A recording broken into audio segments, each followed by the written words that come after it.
Delighted to introduce Steve Statler. Steve is the SVP for marketing at Wiliot, and he will tell us about how they scale the IoT to trillions, sensing as a service with sticker-sized computers.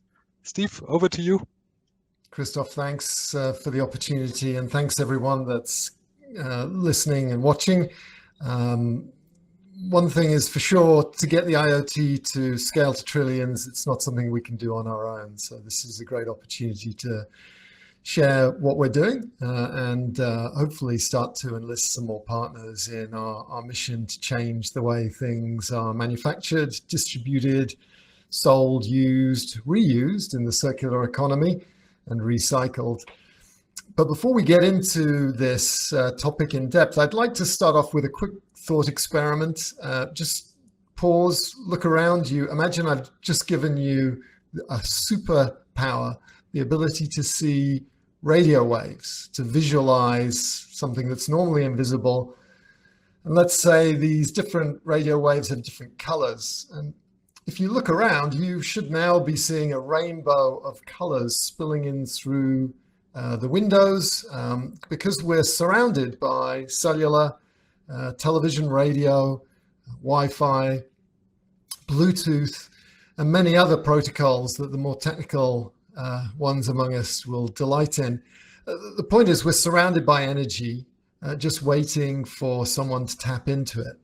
And we believed when the company was set up in 2017 that if we could dispense with batteries, if we could dispense with having to plug computer elements in, that we could rapidly scale the Internet of Things so that it would go beyond the Internet of expensive things, which is really what it is. We're great at connecting cars and appliances and expensive equipment.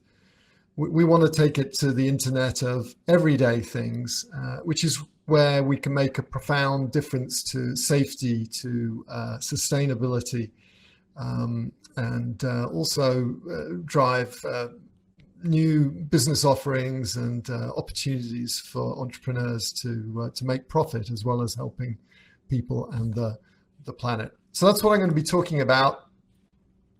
Wiliot is a relatively young company, but we've enjoyed amazing support from some great investors. We recently closed an investment round that was led by SoftBank, $200 million.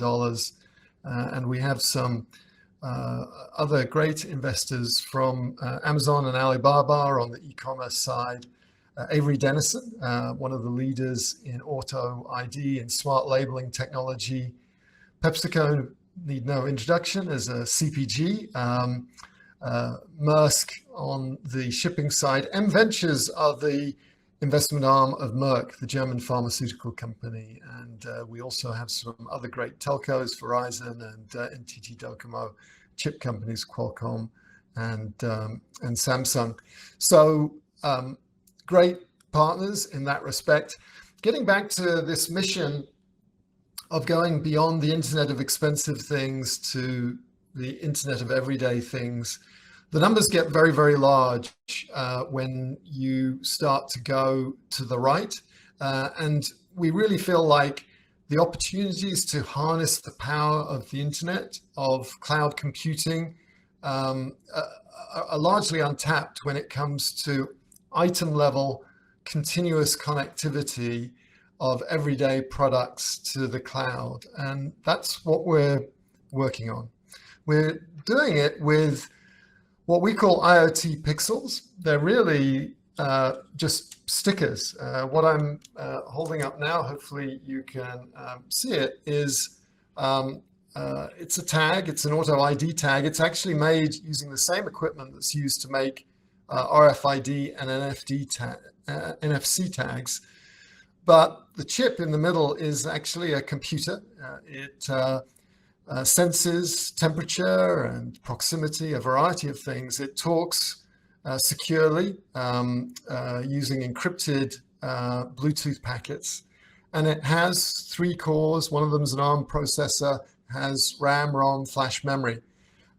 So for pennies, we can create this computing device and stick it onto all sorts of things.